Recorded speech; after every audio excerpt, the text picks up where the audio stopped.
service with Michael Ginay and Halle Rick. Orlan Wamar, Nico Panganiban, Aldrich Ramos, Arvin Gamboa, and Mike Calisaan para sa San Juan Knights. Marwin Taiwan, Encho Serrano, Jeyo Chu, Raven Gonzalez, and Dave Ildefonso para sa ABRA Solid North Weavers. Our crew is led by Edmar Avis, Mike Kinay, Haleric Damicog, and Ron Baluyot ang ating officiating crew ngayon. So a big lineup now for San Juan. You expect maybe Arvin Gamboa, and there you go, the matchup. Yeah. Against DI. It is something we mentioned last Saturday where they started this matchup and immediately, and maybe as expected, because I'm sure pinanood nila yung game against Jensen kung saan sinimula ni Coach Alex Angeles itong lineup na to. They isolate DI on the right wing. He creates and drops it off for the first score of the game. Sa kabila naman Calisaan misses. Could be a big offensive night for DI or a big assist output para sa kanya. Right. And that's the thing with DI. The maturity of his game, of playing in the UAAP, winning a championship there. And I say that, with bitterness, by the way. Kasi kami ang kalaban nun. But then again, his experience in Korea has certainly helped him, to become who the player he is now, which is the best player in the league. Meanwhile, was that Orlan Wamar? Yeah. Wamar with the first basket. First bucket for the Knights. Here's the ISO once again. Ildefonso trying to get away. Good defense para galing kay Arvin Gamboa. Here's Wamar, fires a three. Masyado malakas, rebound, Dave Ildefonso. Gamboa right in front of him. DI, he will not get the bounce. That's the shot you want to give up, those last two by DI. Make him work and make him shoot the jumper because you're long enough to give a late challenge. Hindi katulad ng unang isolation niya sa right wing, a breakdown move, forced the help and opened up the teammate. Pero Gamboa missing the three. Marwin Taiwan attacks the defense of Orlan Wamar. I think he's seen enough, more than enough of Orlan Wamar to know how to break down Orlan Wamar's defense. Mahirap din kasi guardahan yung ball screen, a drag screen in semi-transition kung saan pababa pa lang yung depensa, turnover for San Juan. Let alone, ni-reject pa ni Marwin Taiwan yung ball screen. And it looks like San Juan, usually yung helper nila, yung big man na late doon, si Calisaan, galing siya sa ibabaw. Kaya libre sa drive. Ayun si Calisaan na late na.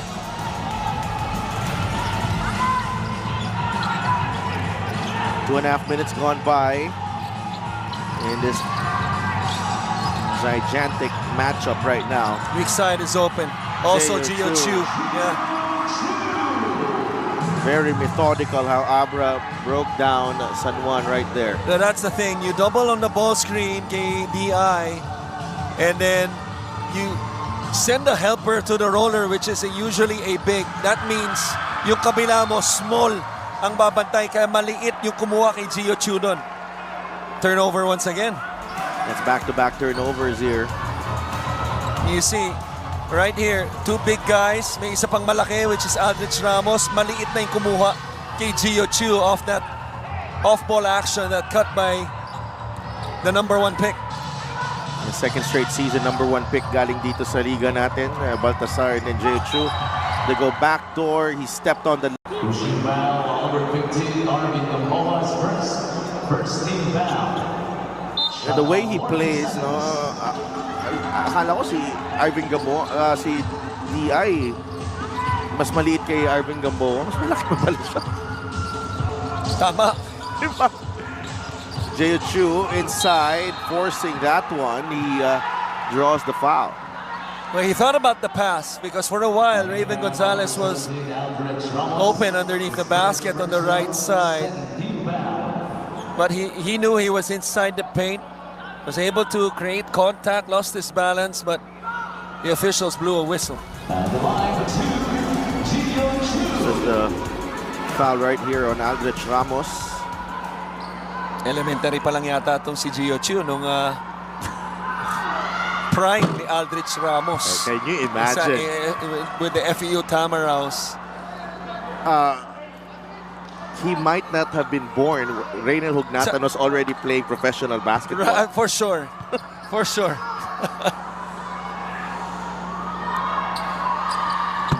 1 for 2 split para kay I mean, come on now.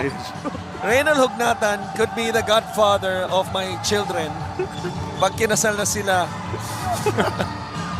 Not to say malapit na yung araw na yun. Aldrich Ramos, that's money in the bank. Yeah.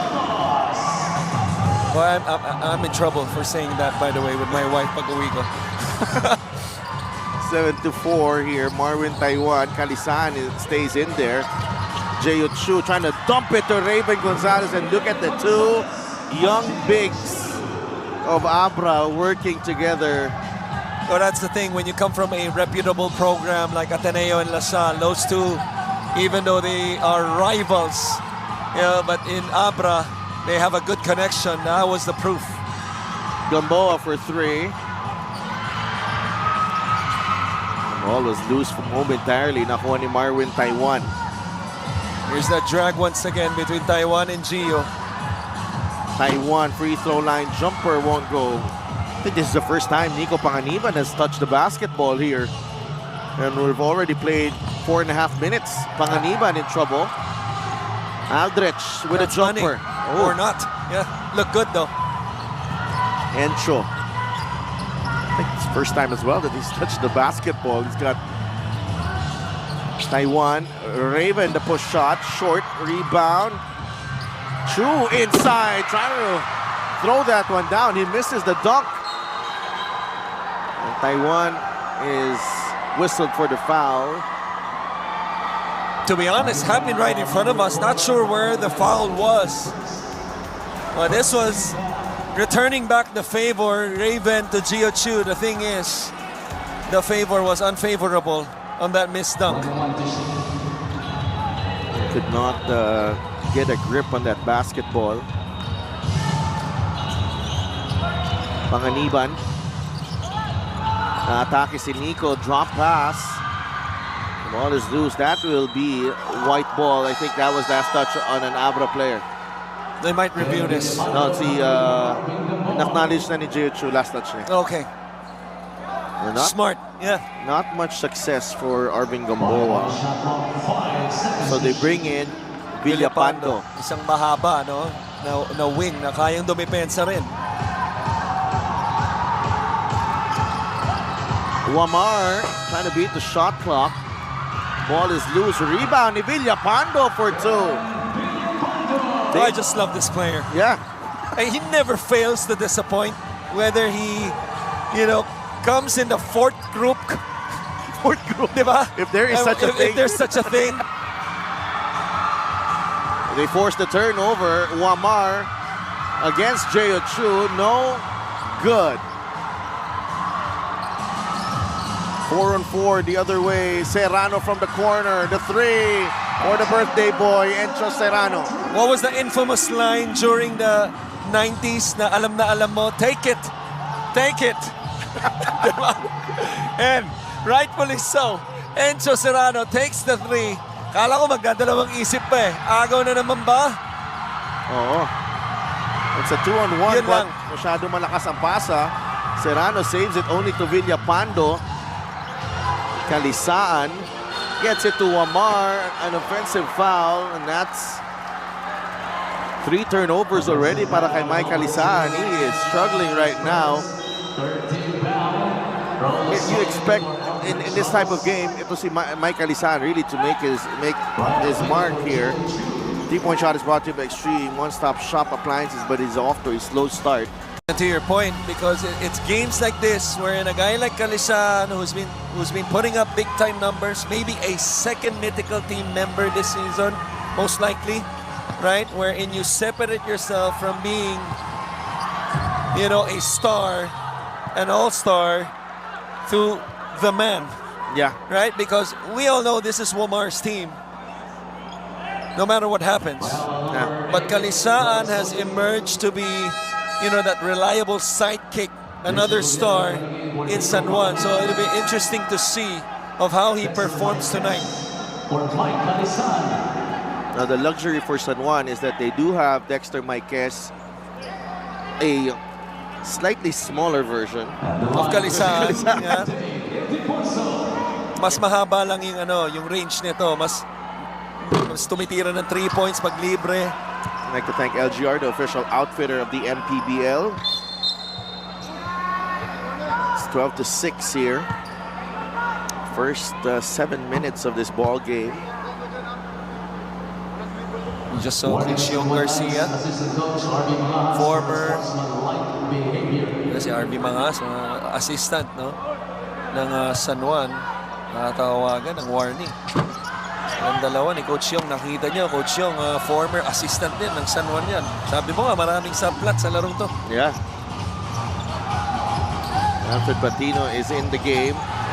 Oh, really? ABRA's activity defensively really giving San Juan a lot of problems. Serrano backing down on Omar. There's a double team. He swings it over to Taiwan. Taiwan gives it to Ildefonso. That's a tough three para kay DI.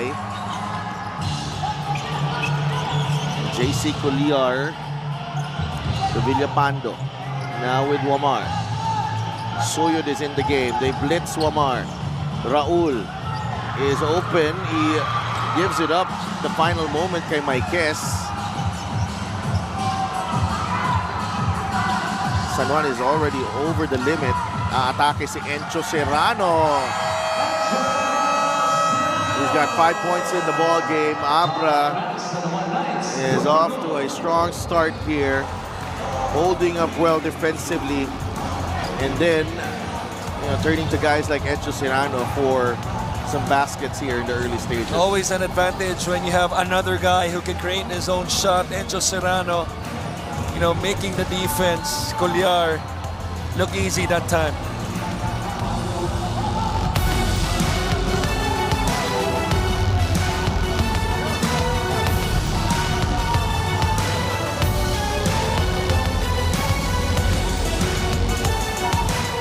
Back at the Caloocan Sports Complex for your Maharlika Pilipinas Basketball League. Kwento ni Coach Alex Angeles, he really saw the seriousness of wanting to win this game against ABRA from the Knights through their scrimmages this week. Hindi daw talaga nagbibigayan sa 5-on-5.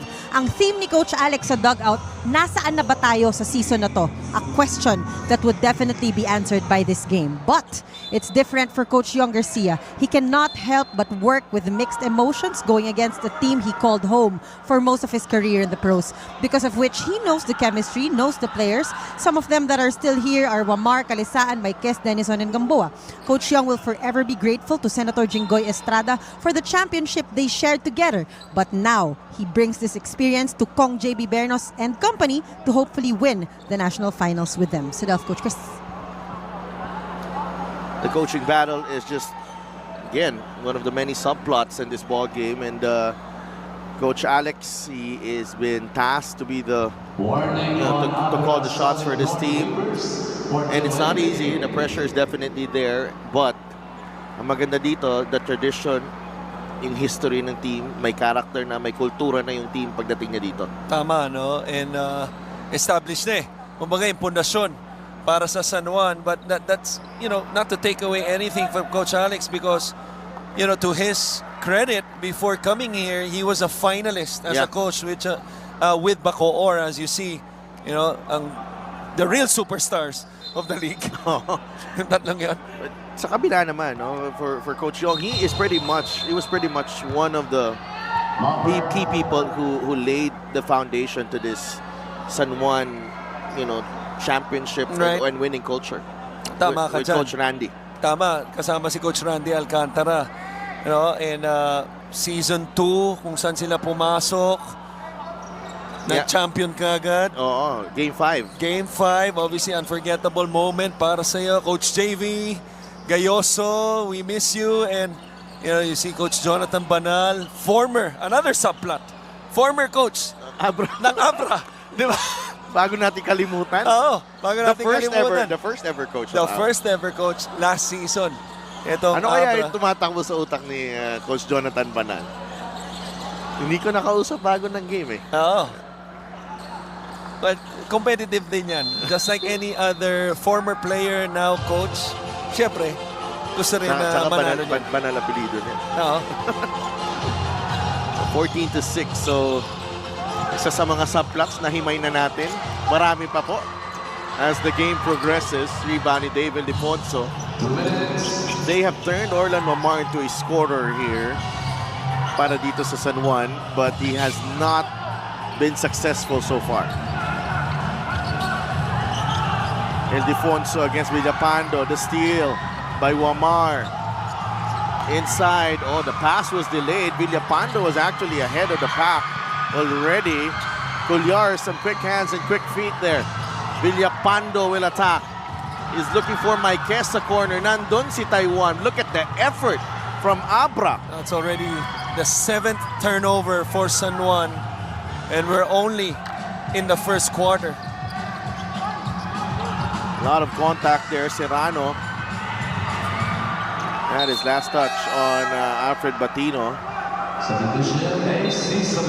Ace Soberano, who went through a minor procedure the past, I think, a few weeks ago, recovering in time here for this matchup. Right.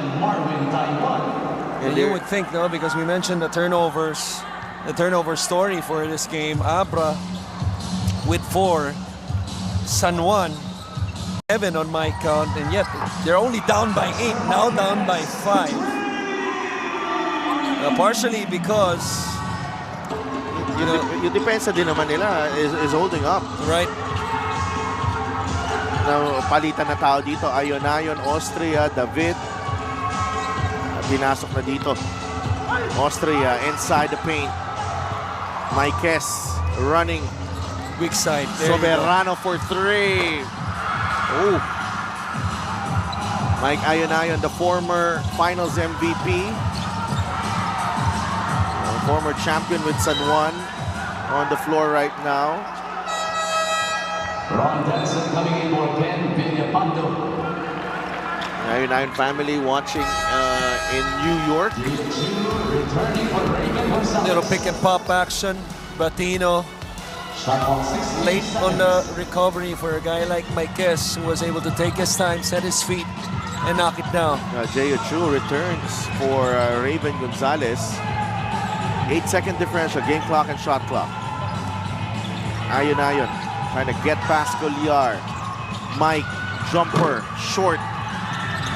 He tracks down his own miss, and that's a foul on Marquez, and he will send Ayon to the free throw line. Penalty, first foul. A lot of ball screen players no, dito para sa dalawang koponan na to, especially for Abra. So I think defensively for San Juan, I think one key for them defensively would try to keep that ball screen action, that two-man game, 2-on-2. You know, instead of forcing another help defender, because we saw that in the first play, on an isolation play by the guy you see right now, DI, wherein he was able to force 2 defenders, force the help, and drop it off. But if San Juan can keep the ball 2-on-2, you know, or 1-on-1 against an ISO when DI comes in, or 2-on-2 in ball screen situations, they're going to give themselves a good chance Yeah, mas at the end of this game. No? malaki ang chance nila. Kasi malalim tong Abra, just too many weapons. Nabanggit natin. Eto, may i-review sila. Jay Ochu and Dexter Marquez getting entangled there. 9.7 seconds remaining in the first period. Sinasabi nga natin, this was it's going to be quite the matchup, and so far, It hasn't disappointed. no. Right? I think the only disappointment in this game, as you see the replay, kung ayun, din naman si Gio Chu ni Marquez, hindi nagustuhan ni Chu. I think the only disappointment in this game, Sidel, is that we're playing in neutral ground. The biggest game, arguably the biggest game of the year, of the season. We have so many, we've Yes. had so many big games. Yeah, but there's like 5 or 6 marquee matchups this season. Right, that's just my opinion. But you know, usually we would see games like this, maybe in ABRA, maybe in San Juan. I'm sure disappointed ka, hindi ka bumiyahe ng ABRA ngayon. Lalo, kilala kita eh. Mahilig talaga ako bumiyahe. I know. Si Mika din naman eh. I know. Alam ko nga, ano eh, lugi pa nga siya, nirefund niya yung ticket niya. You know, kasi hindi niya nakuha yung full ticket niya. It's 15-9, 7.3 seconds remaining. Wala pa sa penalty dito yung ABRA. Yeah, impressive. Two fouls to give, holding San Juan to just 9 points. Right. And With because of the turnovers they forced. Oh, That's a big basket. Oh, big basket. That's a big basket. And a three-pointer at that. Ayon will try his luck. That will do it. They will also have first possession to start the second. The 12, the ABRA Solid North Weavers with a 3-point lead against San Juan. Particularly from the Solid North Weavers, when it might not, you know, it's David Defonso most of the time, but Right. there are, you know, there are proven and reliable operators on that team. Well, the thing with David Defonso, of what makes him the best player in the league, as you see, back-to-back threes for San Juan. Now it's a tied ball game. That's how big the three-pointer was for Collier to finish the quarter. But, you know, we talked about etong si Dave Ildefonso. One of the reasons why he's the best player in the league, because he's such a good two-way player as well. I mean, the last game when they played Batangas, I know Levy Hernandez, you know, scored 22 points to top all scorers, but he had to work for those 22 points because, you know, Dave Ildefonso was the one checking him for the most part in that game. And remember the game, as you see, this hard foul given up by Denison. And if you remember the game against Nueva Ecija, which we covered, he was outstanding defensively as well. Yeah. At times defending Robbie Celis. Yeah. Well, so he's not afraid to defend the best player of the other team. And you know, this season I think Levy Hernandez next to Dave is the best scorer in this league. And Jayo Chu took his time. They reviewed the call. Just a regular foul.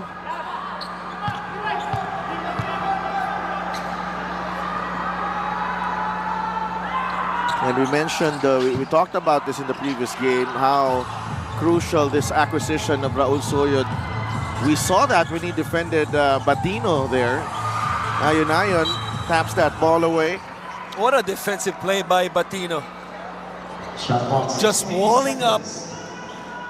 Well, we just have walling up. The number one team in the north right now. Scouting. Yeah. Coach Don Dulay is in the building. My brother Laker, Don Dulay. My pickleball partner very soon. As Raul Soyod makes his first basket in this game. Bounce pass. Tumama sa tuhod ni Gio Chu. Turnover. Denison. Soyod is open. There you go. Raul puts it in. Back-to-back baskets para kay Raul Soyod, and the Knights are in front 19-16. 19-16. Ildefonso goes back to work. Oh, what a beautiful jumper that was. And getting the basketball off that get action, little curl inside the basket, and then the hang up top. Soyod with a fake, blocked, pero may foul, excuse me. The block by Uduba from behind. Bakit mo ganito kalaging bagay yung pick up ni Soyod. Now look at this one, little handoff action, hostage dribble. Anytime you have a smaller defender, it's always an advantage for the offensive player, the taller offensive player, who can jump up in the air and hang and make the basket. And this is a question though for San Juan. Do they keep? Because they had a lot of success with Dave Ildefonso. Right. And alam mo naman na every possession, dumadaan ang bola dun kay Dave Ildefonso. Correct. Now let's see. Kung mag-a-adjust ba itong si Coach Alex Angeles sa kanyang matchup kay Dave Ildefonso. Raul Soyod off the bench, 6 points. 2 of 2 field goals, 2 of 2 from the free throw line. Ayon, the steal by Colliar. JC, oh! What a finish from JC Colliar. There was a whistle. There was a There was a whistle. whistle. Hindi lang natin narinig. This is not a jam-packed building, pero hindi natin narinig yung pitong yun.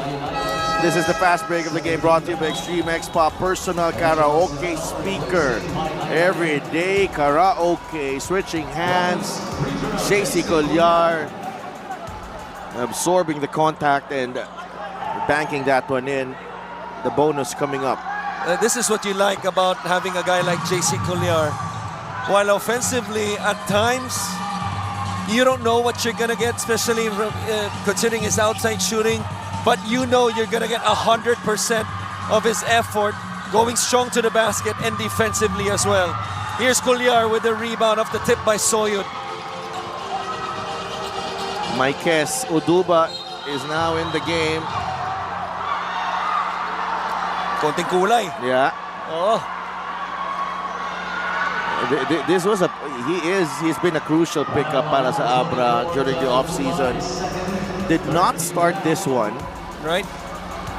There's a little extension there from Maikes, and Maikes already with a warning. I would say one of the more underrated pickups for a contending team. Tulad ng ABRA. John Uduba. John Uduba. Certainly the type of player that you need on a heavy superstar labeled team. Yeah. Yung mga Encho Serrano, Dave Ildefonso, yung kailangan naman complementary players. Complementary players. Ooh, Colliar loses the handle. Serrano. No, good challenge by Colliar. Denison finds Maikes inside. A quick release from Dexter Maikes. San Juan up by 8. Excellent movement without the basketball in transition for Maikes. And that flood action sa ilalim in transition, ang hirap bantayan nun. Oh, big shot, Marwin Taiwan. That is a big shot. Before that, it was already actually a 22-4 run Right. for San Juan. But this is a 17-6 run because it was 15-9 before the Colliar 3 to end the first quarter.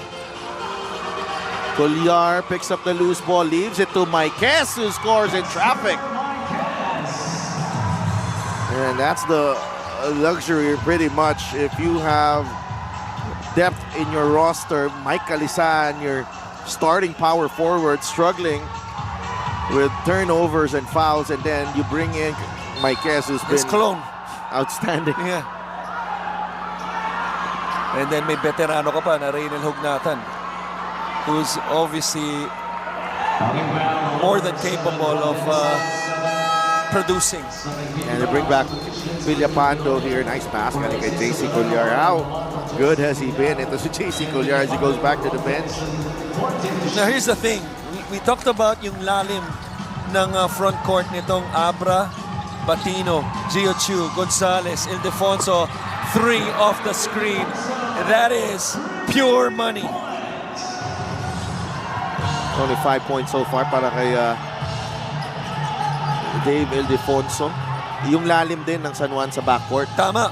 No, pero yung matchup ngayon, especially sa big man ng ABRA, there's really no rim protector, and as I say that, Ildefonso on the ball blocks Villapando.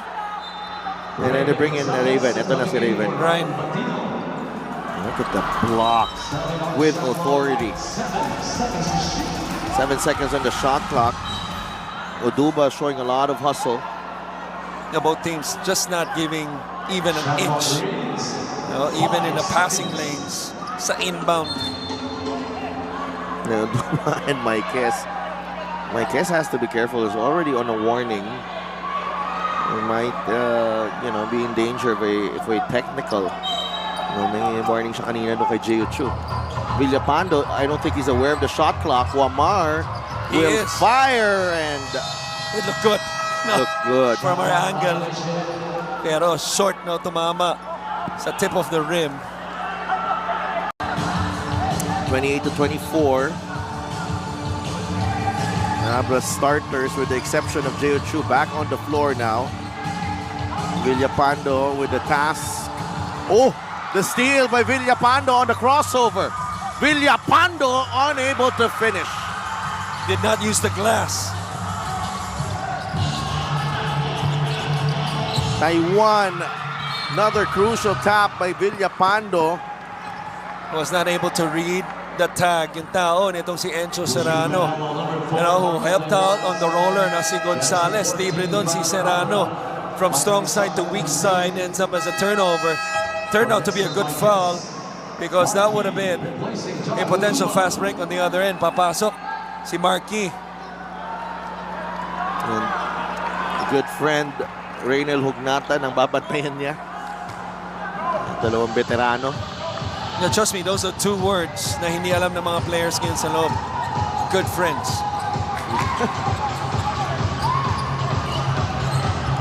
Papa Ray inside.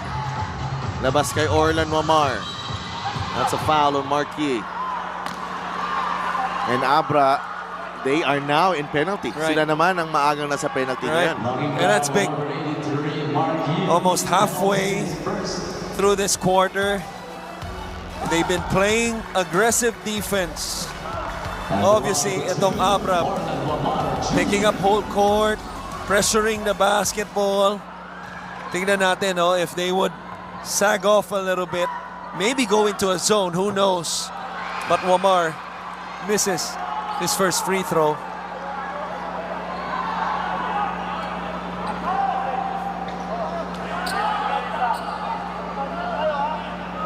Yeah, Villapando has done a terrific job on David Defonso so far. Free throw of the game is brought to you by Extreme Appliances, ang subok at kompletong appliances brand ng Pilipinas. I thought Villapando was already lengthy and, you know, okay din yung pangakatawan. Pero pag dumikit kay David Defonso, parang lumit na lumit din eh. Come on now, I mean, we wouldn't be releasing statements like the best, not only the best player, but the best conditioned athlete in the league for nothing. Talk about David Defonso as Serrano. Good defense by Viloria. Yeah. Cranial waits for Kalisaan. Back to Viloria. Dumalakas sa kanyang tira. Here's Ildefonso trying to get out on the open floor. Ayon, the one-hander won't go. Rebound ni Cranial Viloria. 4-on-3. Viloria challenges Marquis. No call. Back the other way. Abra, Yi, Serrano. Yi is open. That's a three. Gets it to go. What a play by Marquis on both ends. Basket-saving play to stop the layup of Viloria. And then sprints back to the other end on a 2-on-1 on the left side. Serrano, as he gets the ball, gets two defenders, and then the extra pass for the E3. Masyado malayo yan para kay Kalisaan. Gives it up to Wamar. Masyado malalim. 2 seconds in the shot clock. That's a walk. Papa Ray traveled.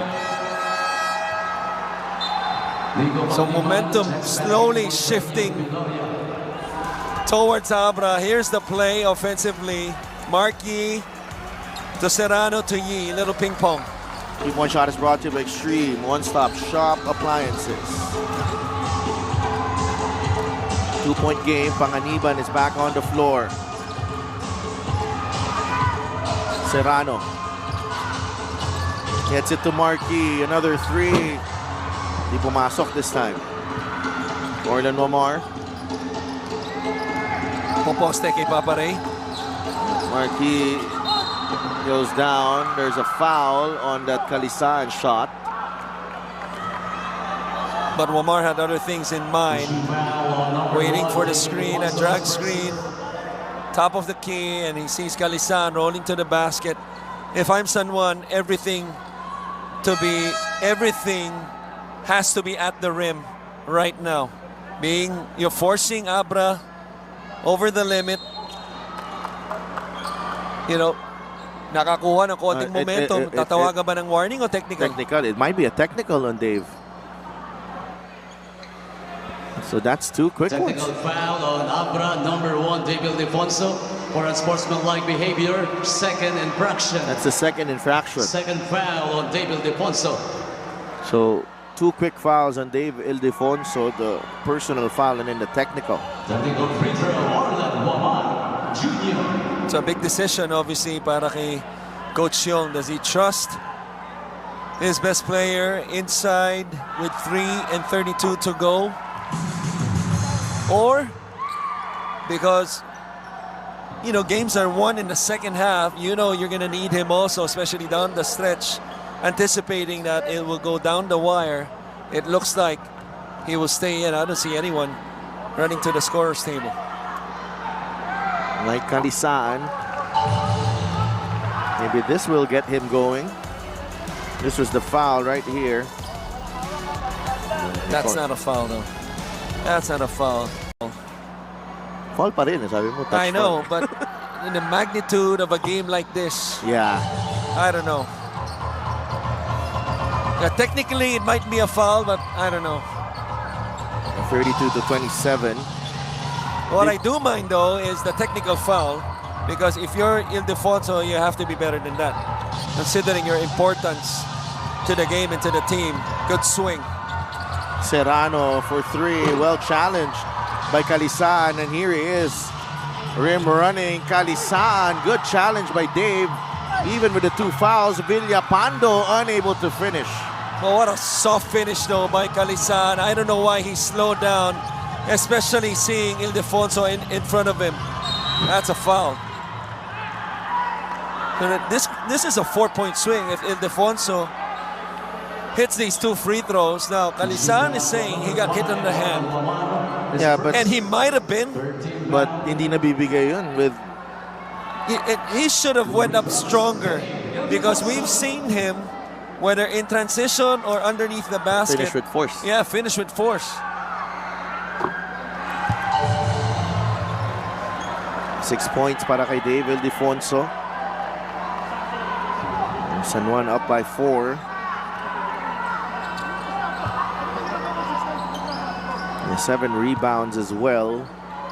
And a couple of assists. And timeout si Coach Alex Angeles dito. The San Juan. Ayon, which I will do later, but this one is about Marwin Taiwan. He said he will never forget the celebrations, the closeness of family members, but more importantly, their experiences on the court. Orlan mentioned their series against Makati. For Marwin naman, it was the playoff game that gave Nueva Ecija their first loss of the season in Season 4 after 20-plus wins in the North Division Finals.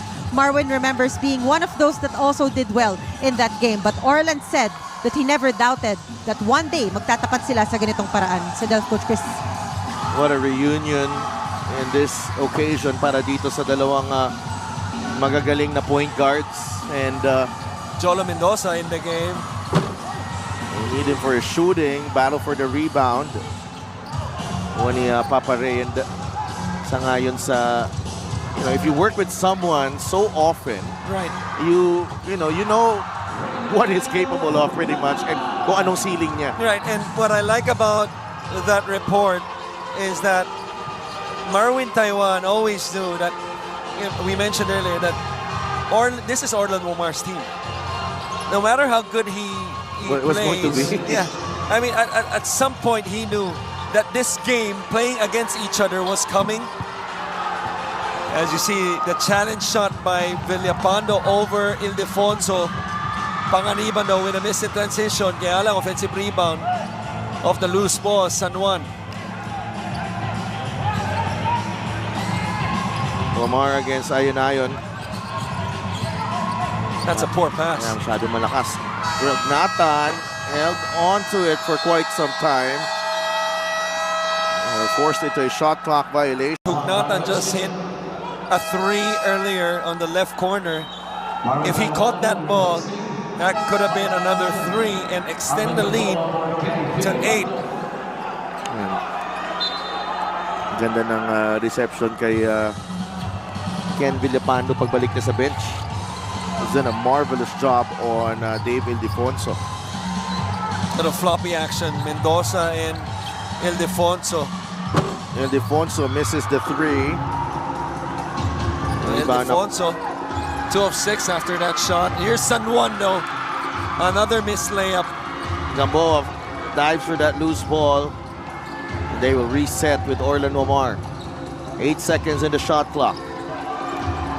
Wamar trying to split the double team.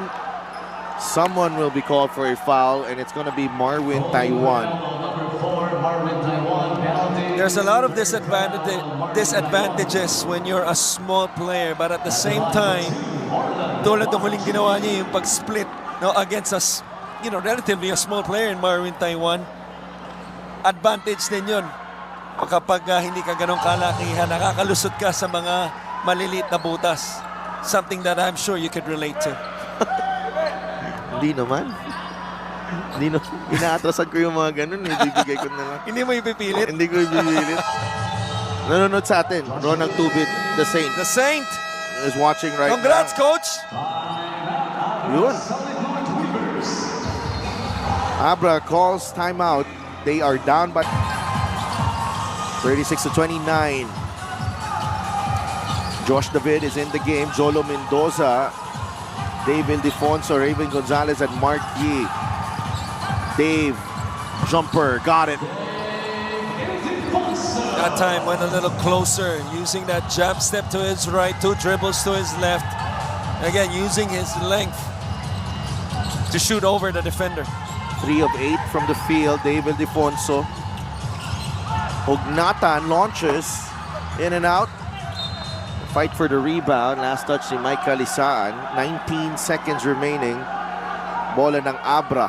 So we talked about the mini run nitong San Juan that started the last possession of the first quarter, and then they built towards that. Here's the Ildefonso jumper. Abra right now in the same situation. Last possession of the second quarter.